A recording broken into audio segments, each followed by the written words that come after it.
জয় গীতা। রাধে রাধে। ভগবান শ্রীকৃষ্ণ বলেছেন, গীতার 18টি নামের অত্যন্ত গভীর। প্রতিটি নামের পিছনে একটি করে বিশেষ তাৎপর্য রয়েছে। এখানে গীতার 18টি নামের তাৎপর্য বর্ণনা করা হয়েছে।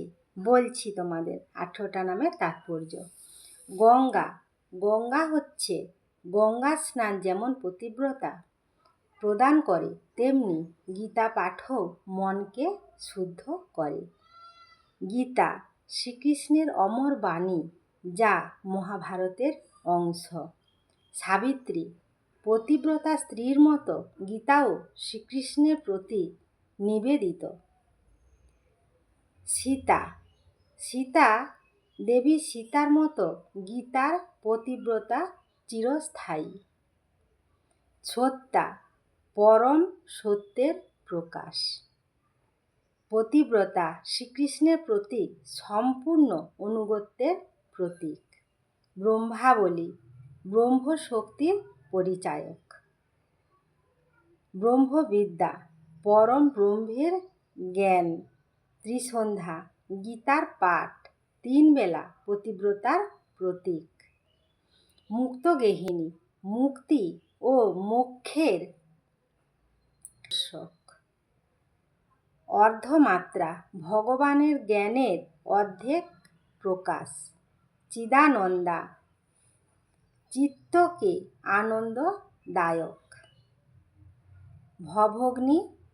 মায়ার জগতে বন্ধন থেকে মুক্তি দাতা।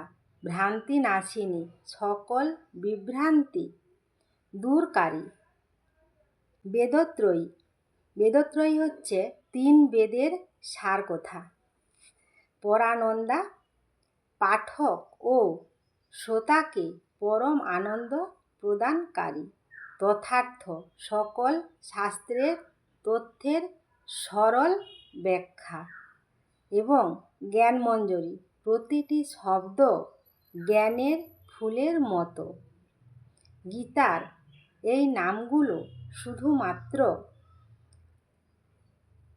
নম, বরং প্রতিটি নামের মধ্যে নিহিত রয়েছে গভীর দর্শন ও আধ্যাত্মিকতা। রাধে রাধে। জয় গীতা। আজ তোমাদের গীতা পাঠের 18টি নামের বিশেষ তাৎপর্য বর্ণনা করলাম। যদি ভালো লেগে থাকে একটা লাইক, একটা কমেন্ট আর শেয়ার করে দিও। রাধে রাধে। জয় গীতা। আর যদি পারো সবাই একটু শ্রীমদ্ ভগবদ্ গীতা পাঠ করো। ভগবত ধামে সবাই যেতে পারবে। কেমন? রাধে রাধে।